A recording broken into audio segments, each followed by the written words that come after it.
জামায়াত ইসলামের আমির বললেন, আমাদের কাছে কোনো ফ্যামিলি কার্ড নাই, আপনারাই আমাদের কার্ড।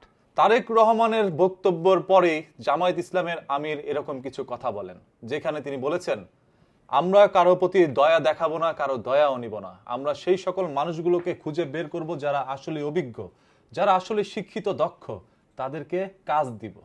মানে তারা এই যে সকল বেকার পোলাপানগুলো আছে তাদেরকে একটি কর্মসংস্থান করে দিবে বেকার মানুষের জন্য, এই প্রতিশ্রুতি দিয়েছে। সেই সাথে দিনাজপুরের একটি জনসভায় গিয়ে শফিকুর রহমান আরো বলেন, আমাদের এই বাংলাদেশ আমরা অনেক মূল্য দিয়ে কিনেছি, যেখানে হাজার হাজার মানুষের রক্তের বিনিময়ে 2024-এর পরে আমরা নতুন করে একটি বাংলাদেশ পেয়েছি, যেখানে সেই সকল শহীদদের প্রতি সম্মান জানিয়ে তিনি বলেছেন, সব সময় শহীদদেরকে স্মরণ করতে হবে। তারা যে স্বপ্ন দেখে জীবন দিয়েছিল সেই স্বপ্ন পূরণ করার দায়িত্ব আপনার আমাদের সবার।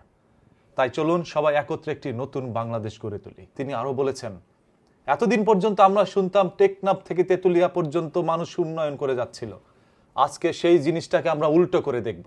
এখন থেকে তেতুলিয়া থেকে টেকনাফ পর্যন্ত আমরা উন্নয়ন করব। মানে সকল সরকার এসে কিন্তু বলছিল টেকনাফ থেকে তেতুলিয়া, মানে টেকনাফ থেকে একটি উন্নয়নমূলক কাজ শুরু হতো, তেতুলিয়া পর্যন্ত যেতে যেতে সেই উন্নয়নটা থেমে যেত, মানে তেতুলিয়ার মানুষটা সেই উন্নয়নটা পায়নি। এই জন্য বলেছে আমরা এখন থেকে তেতুলিয়া থেকে উন্নয়ন শুরু করব, টেকনাফ পর্যন্ত আসব, যাতে করে সকল জায়গায় তারা উন্নতির ছোঁয়া লাগাতে পারে।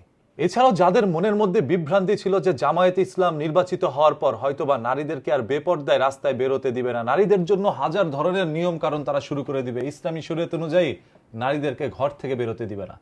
এই জন্য শফিকুর ইসলাম তিনি গিয়ে এইরকম একটি জনসভায় বলেন, নারীরা ঘরে বসে কাজ করতে পারবে, তাদের রাস্তায় বেরোতে হবে না, এবং নারীদের প্রতি সম্মান সুনিশ্চিত করাই তাদের প্রথম লক্ষ্য হতে পারে। মায়েদের প্রতি তারা সম্মান জানিয়েছেন। এছাড়াও দুর্নীতির বিরুদ্ধে তিনি কঠোর বার্তা দিয়েছে যে দুর্নীতিবাজদেরকে কোথাও জায়গা দেওয়া যাবে না। সকল বক্তব্যের মাঝে তিনি একটি কথা বারবার বোঝানোর চেষ্টা করেছে, এই জুলাই আন্দোলনে যারা শহীদ হয়েছে সেই সকল শহীদদের প্রতি সম্মান রেখে আপনারা সবাই হ্যাঁ ভোটে ভোট দিবেন। এতে করে পরবর্তীতে আর কোনো স্বৈরাচার সরকার এ দেশের মধ্যে প্রতিষ্ঠিত হতে পারবে না, কোনো স্বৈরাচার আর এই দেশের মধ্যে আসবে না। তাই সবাইকে হ্যাঁ ভোটের মধ্যে ভোট দেওয়ার জন্য আহ্বান জানিয়েছেন জামায়াত ইসলামের আমির শফিকুর রহমান।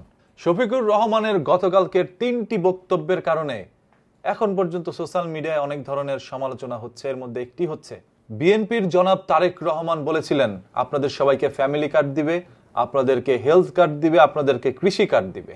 এই 3টি কার্ড দেওয়ার প্রতিশ্রুতি জানিয়ে মানুষের কাছ থেকে যখনই তিনি ভোট নিচ্ছিল, তখনই জামায়াত ইসলামের আমির এসে বললেন, আমাদের কাছে কোনো কার্ড নাই, আপনারাই আমাদের কার্ড। আপনাদের মনের মধ্যে একটি ভালোবাসার কার্ড আমরা দেখতে চাই।